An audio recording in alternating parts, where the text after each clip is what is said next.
কয়টা শুনবেন আপনি? কোরআন থেকে শুনবেন কয়টা? রাসূলুল্লাহ সাল্লাল্লাহু আলাইহি ওয়াসাল্লামের হাদিস শুনবেন। আল্লাহ তাআলা আপনাদের প্রত্যেককে বরকত দান করেন। তাহলে আমার দ্বিতীয় প্রসঙ্গ ছিল এটা, যে আমি ব্যবসায়ী ভাই আপনাদের অনেক, আমার এরশাদ ভাই সহ কেডা কেডা জানি কইল এই মাহফিলের ডেটটার জন্য অনেক। আচ্ছা, হ্যাঁ, মাশাআল্লাহ, আল্লাহ তাকে ঈমান দান করেন। আমিন আমিন। জি জি জি। তো খুব বেশি আবদার করছে, বারবার বিরক্ত করছে, আমি কোনোভাবে মিলাইতে পারি নাই। যাক আলহামদুলিল্লাহ, দূর আল্লাহ আসবার তৌফিক দান করছেন। আল্লাহ তাআলা সকলকে কবুল করেন। তাহলে আমার বলার উদ্দেশ্য হলো যে আপনাদের ব্যবসায়ী ভাইদের কাছে আমার অনুরোধ, ব্যবসায়ী ভাইরা দয়া করে প্রত্যেকেই হিম্মত করে যান। যে আমার একজন আপনজন আছে, আমার একজন দুলা ভাই, আলহামদুলিল্লাহ কম পক্ষে 27 থেকে 29 বছর বাজারের বড় ব্যবসায়ী এবং বাজার ব্যবসায়ী সমিতির সভাপতি হয়েছে কয়েকবার। 7টা দোকান একসাথে চোখের সামনে, এখানে একটা, এদের সামনে 6টা মার্কেট আছে, অনেক বড় ব্যবসায়ী।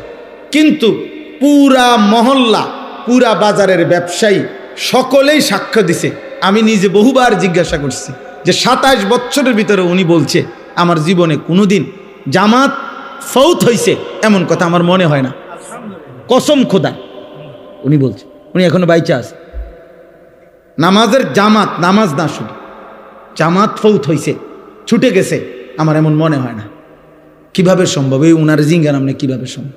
আপনি যদি লাগে আমি মোবাইল নাম্বার দিব, আমি তো এনে আই সবসময় কোম্পানিগঞ্জ তো আমগই বাজার, আমি তো এনে বিভিন্নখানেই বসি আইসা। অতএব আমরা প্রত্যেককে আপনাদের কাছে অনুরোধ, আল্লাহ তাআলা আপনাদের প্রত্যেককে আখিরাতের ফিকির দান করুন। ঈমান আমাদের শ্রেষ্ঠতম সম্পদ, কালিমা আমাদের শ্রেষ্ঠতম সম্পদ। আল্লাহ যার রব, মুহাম্মদ সাল্লাল্লাহু আলাইহি সাল্লাম যার রাসূল, ইসলাম যার ধর্ম, কোরআন যার কিতাব, খোদার কসম এই কায়নাতের সর্বশ্রেষ্ঠ নিয়ামত আল্লাহ তাকেই দান করেছে। দুনিয়া লক্ষবার পাওয়ার চাইতো কালেমা লা ইলাহা ইল্লাল্লাহ মুহাম্মাদুর রাসূলুল্লাহ, এই কালেমার কোটি কোটি গুণ দাম বেশি, কোটি কোটি। দুনিয়া 1000 বার না, আপনি দুনিয়া 100 বার পাইলেও দুনিয়া ছেড়ে দিতে হবে, ছাড়তে হবে কিনা? তো তাইলে আর এতবার পাইয়া লাভ কি? দুনিয়ায় মজার কিছু নাই, দুনিয়া উপভোগের কিছু নাই, দুনিয়া তৃপ্ত হওয়ার জায়গা নাই। কারণ আমি সেই আনিস 24 ঘন্টা আমার পাশে মৃত্যু তাড়া করে, অ্যাক্সিডেন্ট তাড়া করে, অসুস্থতা তাড়া করে। আমি প্রতি মুহূর্তে আমাকে ভাবতে হয় যে আমার মৃত্যু হবে, প্রতি মুহূর্তে আমার ভাবতে হয় আমার অ্যাক্সিডেন্ট হবে, প্রতি মুহূর্তে আমাকে ভাবতে হয় আমি অসুস্থ হয়ে যাব। তাহলে যার পিছনে মৃত্যু, অ্যাক্সিডেন্ট, অসুস্থতা সারাক্ষণ যার লগে লগে ঘুরে, তার আবার তৃপ্তি কিসের? তার আবার তৃপ্তি কিসের? তার আবার খুব বেশি আনন্দ কিসের? কোন রকম পারে না। কিন্তু জান্নাত, আল্লাহ তাআলা বলছে লা ফিহা গাউলুন, সুবহানাল্লাহ। আল্লাহ বলছে জান্নাতে বান্দা ঢুকবা, জান্নাতে 1 সেকেন্ডের জন্য একটু মাথা ব্যথাও হবে না, মাথা ব্যথা। লাহুম মা ইয়াশাউনা ফিহা ওয়া লাদাইনা মাজিদ। আল্লাহ বলে বান্দা জান্নাতে আমি বান্দা যা চাইবে তাও দেব, ওয়া লাদাইনা মাজিদ। আমার বান্দার চাওয়া শেষ হইলে আমি আল্লাহ নিজের থেকে আরো কোটি কোটি নিয়ামত দিতে থাকব, দেবই দেব, দিতেই থাকব। জান্নাতে আল্লাহ দেবে। জাহান্নাম তার বিপরীতে কোরআনুল কারীম আল্লাহ বলছে ইয়াউমা তুকাল্লাবু ওয়ুজুহুহুমুন নার। আল্লাহ বলছে বান্দা মনে রেখো, উত্তপ্ত কড়াইয়ার তেলের মধ্যে মাছ যেমনে এই পিঠ ওই পিঠ করে ভাজে, চাপ দিয়া দিয়া, আল্লাহর কসম আল্লাহ বলছে জাহান্নামীদের গাল, চেহারা, শরীর জাহান্নামের আগুনে এই পিঠ ওই পিঠ করে উল্টানো হবে আর পোড়ানো। দয়া করে নিজের উপরে রহম করে। কেউ কাউরে মনে রাখবে না, স্বার্থপর এই দুনিয়া কাউকে মনে রাখে না। আমি আপনি মরে গেলে কেউর খবর নাই, কারো সময় নাই, কারো সময় নাই। ব্যস্ততম এই দুনিয়ায় সামনের সিএনজি অ্যাক্সিডেন্ট করলে পিছনের সিএনজি টাইম নাই, সাইডে দিয়ে যায় না।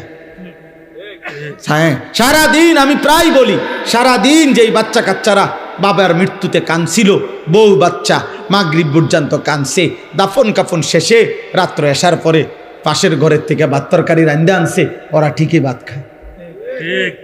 কারো হাতে টাইম নাই। স্বার্থপর এই দুনিয়া, দুনিয়া ধোকা, দুনিয়া ধোকা, দুনিয়া ধোকা। আখিরাত আসল। আল্লাহ আমাদেরকে তৌফিক দান করুন। এবার শেষ কথা হলো সকলের জন্য, আমার জন্য, আপনাদের জন্য, জওয়ান বুড়া সবার জন্য। শেষ কথাটা কি?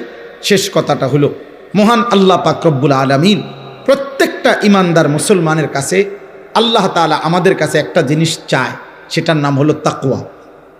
সেটার নাম কি? তাকওয়া। তাকওয়া, ইত্তাকুল্লাহ, ইত্তাকুল্লাহ, ইত্তাকুল্লাহ, ইত্তাকুল্লাহ, ইত্তাকুল্লাহ।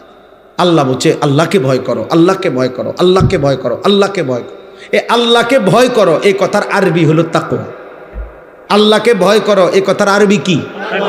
এই কথাটা কোরআনে আল্লাহ পাতায় পাতায় বলছে। এটা এত গুরুত্বপূর্ণ, আলাদা আলাদা করে আল্লাহ বলছে ইয়া আইয়ুহান নাবিয়্যুত্তাকিল্লাহ, হে নবী আল্লাহকে ভয় করো। এই নবীজিকে আলাদা বলছে ইয়া আইয়ুহাল্লাযীনা আমানুত্তাকুল্লাহ, হে ঈমানদারগণ আল্লাহকে ভয় করো, আলাদা বলছে। আবার বলছে ইয়া আইয়ুহান নাসুত্তাকু রাব্বাকুম, হে গোটা পৃথিবীর মানব মণ্ডলী তুমি যেই মতেরই হোক না কেন, যদি আমি আল্লাহর পরিচয় জানো যে আল্লাহ বলতে, সৃষ্টিকর্তা বলতে, ঈশ্বর বলতে একজন কিছু আছে, তো খোদার কসম আল্লাহ বলেন ঈশ্বরকে মানো, আল্লাহকে মানো, রবকে মানো, সৃষ্টিকর্তাকে মানো।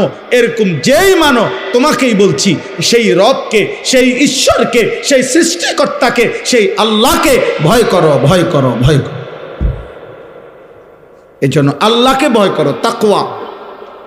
এই আদেশ নবীর প্রতি, এই আদেশ ইমানদারদের প্রতি, এই আদেশ সমস্ত বিশ্ব মানবতার প্রতি। কার পক্ষ থেকে? বলেন না, কার পক্ষ থেকে? এখন এই তাকওয়া মানে কি? আল্লাহর ভয় মানে কি? আল্লাহর ভয় মানে দুই জিনিস, গুনাহ বর্জন, আদেশ পালন। এটাই কথা। সমস্ত গুনাহ ছেড়ে দেওয়া, সমস্ত আদেশ পালন করা, সব গুনাহ ছেড়ে দেওয়া, সব আদেশ পালন করা। মহান আল্লাহ পাক এই কথাটাই কোরআনে বলছেন ইত্তাকুল্লাহ, ইত্তাকুল্লাহ, গুনাহ ছেড়ে দাও, আল্লাহকে ভয় করো, গুনাহ ছেড়ে দাও, আল্লাহকে ভয় করো, আদেশ পালন, আদেশ পালন।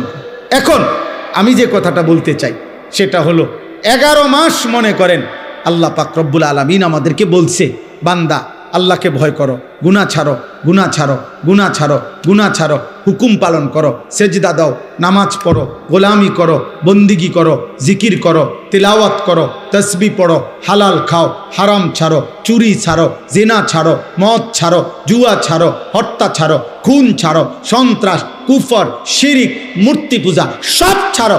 ছাড়ো বান্দা, ছাড়ো, ছাড়ো বান্দা, সব বাদ দিয়া আল্লাহ তাআলা এইবার ইমানদার মুসলমান পরিচয়ধারীদেরকে সর্বশেষ আল্লাহ বলছে বান্দা এবার ঠিক আছে, 11 মাস তুমি কোনো গুরুত্ব দিলা না, বেশি ভুল করে ফেলছো, অনিয়ম হইছে, আচ্ছা যাও বান্দা, আমি আল্লাহ, তুমি মোমেন, তোমারে বলছি সব বাদ দিলাম, 11 মাস সব বাদ, এবার শুধু নতুন করে আমি একটা মাস দিতে চাই, মাহে রমজান।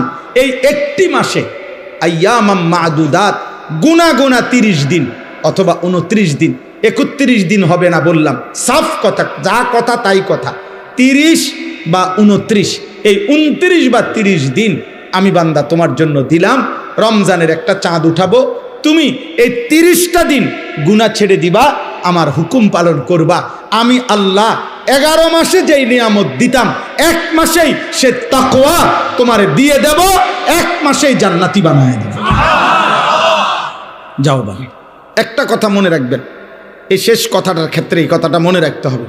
মহান আল্লাহ পাক মূলত বান্দার ব্যাপারে আল্লাহর ফায়সালাটা কি? আল্লাহর ফায়সালা মূলত আল্লাহ বান্দাকে মাফ করতে চায় বেশি, জান্নাত দিতে চায় বেশি। আমি এটা একটা উদাহরণ দিই আর কি বুঝার জন্য। আমার একজন খুব ঘনিষ্ঠ লোক, পরিচিত আর অনেকবার আমার কাছে কিছুদিন আগে আর কি গেছে, একটা মাহফিলের লেগে মনে 5-7 বার 10 বার গেছে।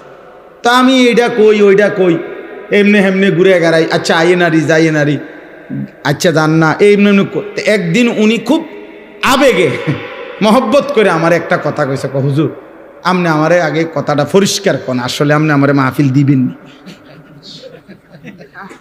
বুঝছেন না কথাটা, এইটা আগে ক্লিয়ার করেন। হুদা আমি বুঝছি আপনি আমার এই গুরানি গারানি বাদ দিয়ে যদি বলেন দিতেন না, শুধু এই কষ্ট দিয়েন না, সাফ কথাটা বলেন, আসলে কথাটা কি। তখন আমি এই কথাটা শুই না, আমার আর দিলটা নরম হয়ে গেছে, খাইছে রে বেড়ায় তাক্কারে জাগা তার দিছে। আমি বলছি না না ভাই, আল্লাহ দোহাই দিমু, আপনার জান আজকেই দিব মাফি, এখন দিব, তো দিছি মাফি। তো অর্থ হলে এই কথাটা বোঝানোর উদ্দেশ্য, আল্লাহ তাআলা যেন বান্দাকে বলে, বান্দা বিশ্বাস করো আমি তোমাকে জান্নাত দিতে চাই, আমি তোমারে মাফ করতে চাই বান্দা। তুমি বান্দা, তুমি আমার দিকে তুমি একটু দেখো বান্দা, যে আমি তোমারে মাফ করার জন্য কত আয়োজন করছি।